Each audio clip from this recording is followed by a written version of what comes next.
Hello everyone, this is Robert, and this is my review on I Am Setsuna for the Nintendo Switch.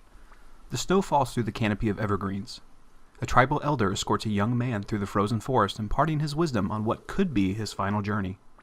The young man wears a mask hiding his face, which is customary marking of his mercenary heritage.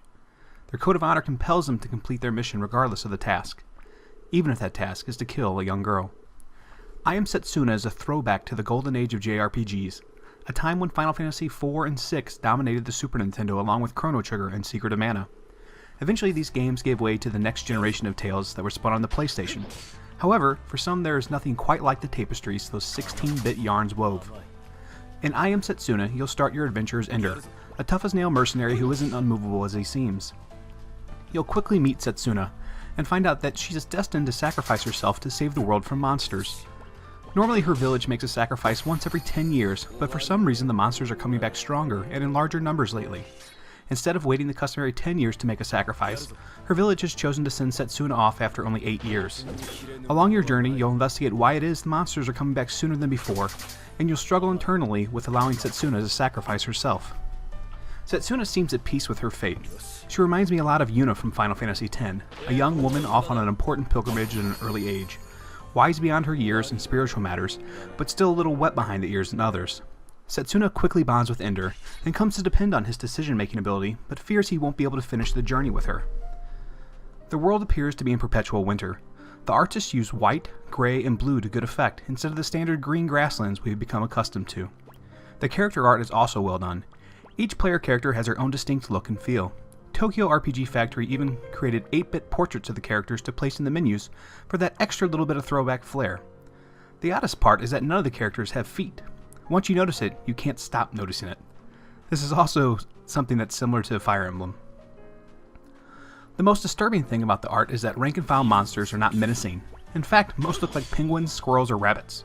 Hardly what you would think of when you hear the word monster. Some of the bosses do look harrowing, but for the most part the enemies look uninspired, and there's not a lot of diversity in the enemy character models. You'll quickly come across reskins of early monsters long before you should. The story for I Am Setsuna, much like the games it draws inspiration from, is a series of early encounters followed by setbacks that throw you a curve. Tokyo RPG Factory does a good job of tossing a not-so-subtle nod to this tactic by having one of the player characters, Ender, mention at one such twist he feels that their whole adventure has been nothing but one step forward, 2 steps back. The combat system is similar to that found in Chrono Trigger. There's an active time battle system that allows you to wait to attack. You can then combo attacks with multiple characters for more effects and higher damage. You'll also shift around on the battlefield, and position does matter. Some attacks will affect areas, while others will hit anything in a straight line. After the ATB gauge fills to a certain level, you'll get momentum points. These allow you to trigger special abilities while you perform an attack, or tech-based attacks upon the talisman you are wearing.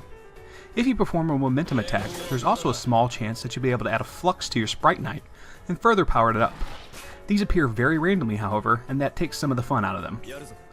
The techs available to the characters are based upon the Sprite Knight they have equipped. Sprite Knight can be obtained by finding items that are dropped from monsters and then selling them to certain vendors. Once you've found specific combinations of items and sold them to the vendor, you can then receive particular Sprite Knight as a reward. This is a backwards attempt at a crafting system and comes across as too cute for its own good. Compared to the rest of the game, though, this is a minor complaint.